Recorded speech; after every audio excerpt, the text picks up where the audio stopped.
Salut à tous, aujourd'hui on se retrouve accompagné de Bisbis pour une petite FAQ. Ça fait je crois 2 semaines que j'en avais pas fait, donc pendant un épisode cette semaine de l'After Zap Match, je vous avais demandé de laisser des questions sous l'épisode, donc j'ai été en prendre une douzaine. Donc comme d'habitude il va me poser des questions, je vais répondre et bien sûr il va aussi donner son point de vue. On va débuter avec la première question. Allez c'est parti, avec Chachoudis, donc il dit FAQ, Paris doit-il mettre Berchiche au lieu de Kurzawa en 8ème de finale face au Real Madrid? Donc pour lui, oui. Je suis tout à fait d'accord avec lui, et moi je pense que tout le monde voit des fois que je m'en prends souvent à Kurzawa parce que je trouve que c'est le pire joueur du Paris Saint-Germain et que non, c'est le pire joueur du Paris Saint-Germain et que c'est très compliqué pour le PSG d'aller jusqu'au bout en ayant un latéral comme ça, parce que je pense que le Real aussi il voit bien les performances et il voit bien surtout que ça passe souvent du côté de Kurzawa les attaques. Donc pour moi Kurzawa il doit surtout pas jouer face au Real Madrid. Je sais pas ce que tu en penses. Je serais pas du même avec toi, moi je pense entre les deux. Berchiche, je sais pas, il est passé, il fait pas assez de matchs, il passe en compétition. Je pense Kurzawa ce serait le mieux là. Face au Real Madrid, tu mets lui. C'est vrai qu'en plus il a été élu, je crois, meilleur défenseur gauche de la phase de. C'est parce qu'il a marqué un triplé. Ouais, il a marqué un triplé. On lui demande surtout d'être défenseur à Kurzawa. Moi, je lui demande surtout d'être défenseur. Je m'en fous qu'il marque des buts à l'arrivée. Le problème Kurzawa, c'est aussi ses centres. Il a beaucoup de mal à faire de bons centres. Et après, Kurzawa, c'est soit il va faire un énorme match, tu vois, soit il va vraiment être imbattable, soit des fois il va faire n'importe quoi. C'est vrai qu'il tout va passer de son côté. Mais je pense face à. Après, tu m'aurais dit, je sais pas, David Alaba, Alexandro, je serais d'accord, sûr. Mais là, Berchiche, pour moi, il n'est pas supérieur à Kurzawa. Et je pense qu'il devrait plus mettre Kurzawa face au Real Madrid que Berchiche. Après, bien sûr, chacun son point de vue. Ensuite, une question de Florian. Il dit, pour vous, quelle nation a le plus beau football et quelle nation pour vous a le plus de chances de gagner la Coupe du Monde? Donc déjà, pour toi, quelle équipe a le plus beau football actuellement? Donc en nation, on parle. En sélection, je pense que pour moi, c'est l'Espagne qui a le meilleur football. Je trouve que il retrouve le niveau de 2010. Il retrouve le niveau un petit peu comme le jeu que pratique Barcelone. C'est toujours ça, la possession. Et je trouve que c'est vraiment assez joli à voir. Je me souviens du match contre l'équipe de France. L'équipe de France, elle n'avait pas vu le jour, tellement au milieu de terrain, c'était supérieur ce qu'ils faisaient les Espagnols. Donc pour moi, c'est le plus beau football.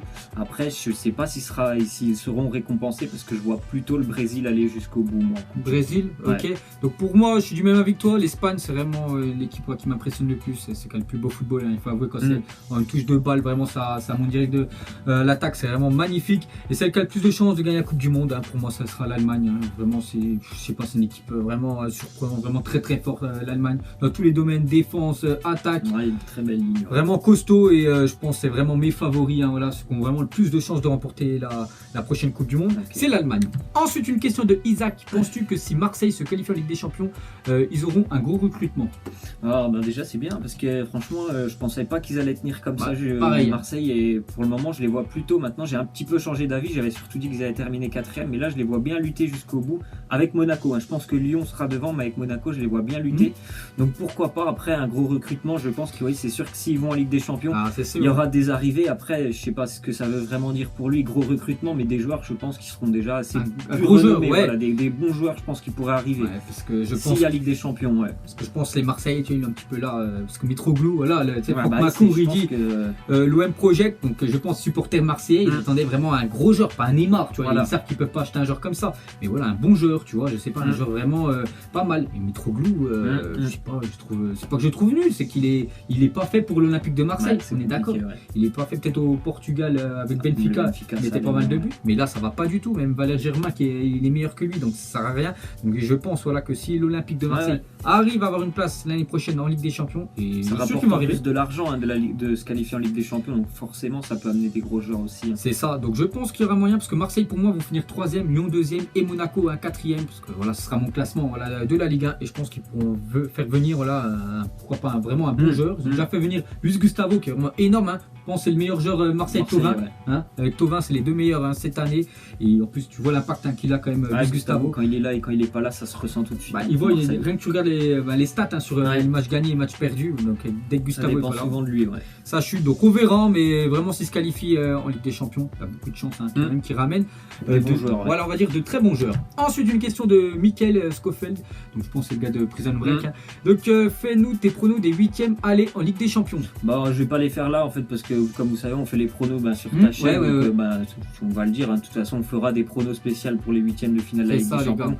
ainsi que pour les 3 clubs qualifiés en Europa League, peut-être aussi les plus gros clubs, parce qu'il y a aussi des petits clubs en Europa League. Donc n'hésitez pas, voilà. De toute façon, elle va pas sortir dans pas longtemps, c'est dans une dizaine de jours. 14 des champions. Donc, 14, c'est le, je sais plus, c'est le mardi ou le mercredi qui joue. C'est Paris, le 14, donc le 13, il y a déjà des matchs, je crois. Donc on vous mettra une vidéo vers le 12, je crois. Quelque chose comme ça. Le 12 février, on vous mettra tous nos. Une dizaine de jours, voilà. On vous mettra tous nos pronos, donc n'hésitez pas à aller jeter un coup d'œil sur ma chaîne. Ensuite, une question de Nourdine.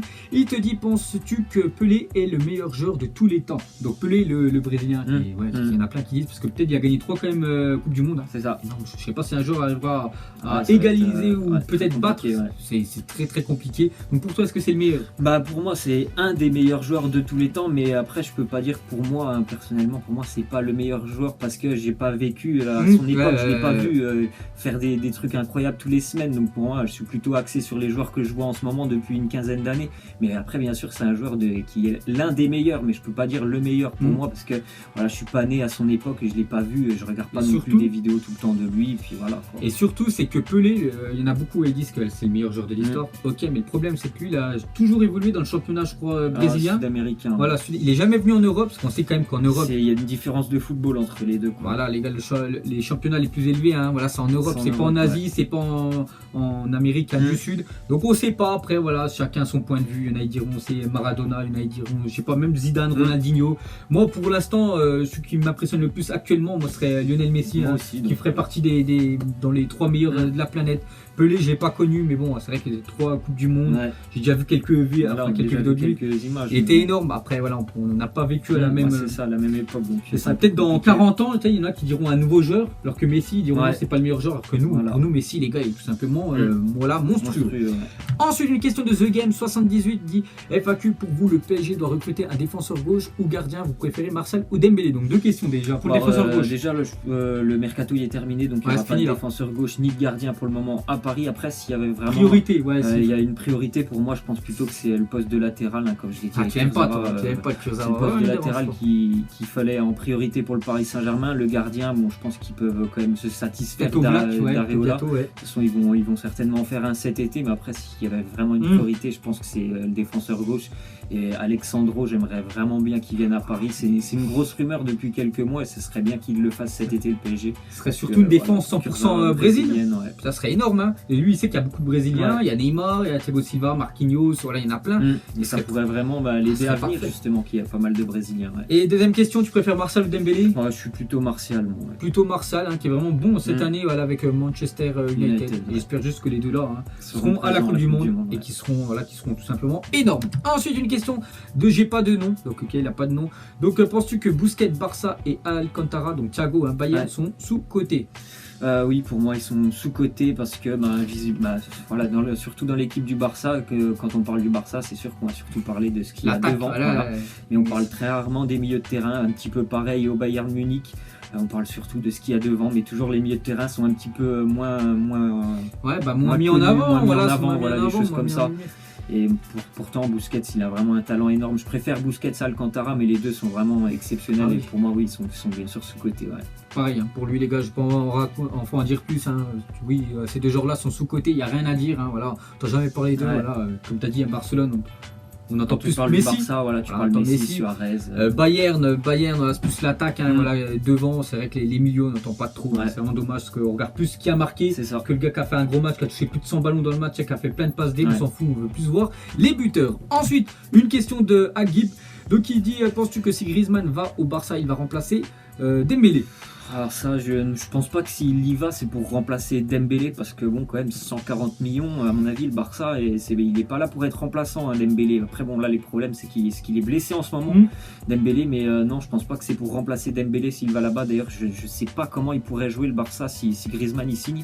Et il y a des chances, il y a de grandes chances qu'il signe là-bas, parce que c'est vraiment tout proche, le Barça, il compte vraiment sur lui pour l'été. Surtout, il y a un truc de dingue, c'est qu'ils ont donné le numéro 14 à Coutinho, et le 7, ils l'ont pas attribué à Coutinho.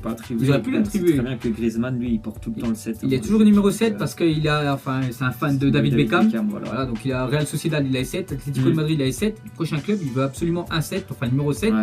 Et le Barça est libre, enfin le numéro 7 est libre au Barça. Je dis ça, je dis rien, mais après la Coupe du Monde, il y a des grandes chances quand même qu'ils rejoignent le FC Barcelone. Après, comment ils vont jouer ça? Après, ça, c'est pas notre. Parce qu'il y a beaucoup de monde. Voilà, là, ce sera là le problème, on va dire, de l'entraîneur. Ensuite, une question de Kélan. Es-tu satisfait du transfert de Batshuayi à Dortmund? Donc, qui est venu lors de la dernière journée, qui est venu mercredi dernier, 31, ouais. Il a signé. Qu'est-ce que t'en penses, toi? Je sais que Dortmund, voilà, maintenant, c'est plus, on va dire que c'est plus une équipe du top niveau européen comme il y a 3-4 ans où ils étaient en finale de Ligue des Champions. Je sais très bien qu'ils pourront pas faire de très bonnes recrues, des joueurs de top niveau. Donc voilà, je me satisfais de Michy Batshuayi, même si je suis pas un grand fan de Batshuayi.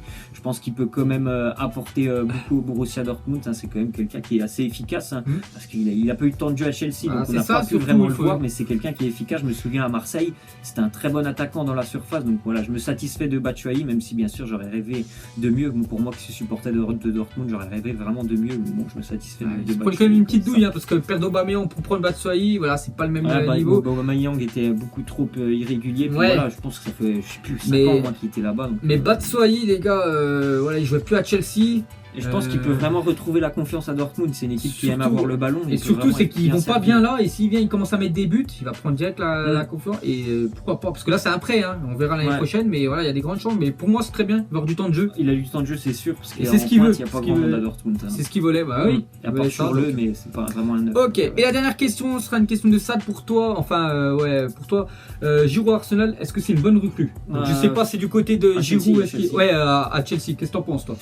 Pour Chelsea, franchement, j'étais assez surpris d'entendre qu'ils voulaient Olivier Giroud Chelsea, mais bon, après, ils n'ont pas vraiment un numéro 9 qui tourne plutôt pas mal.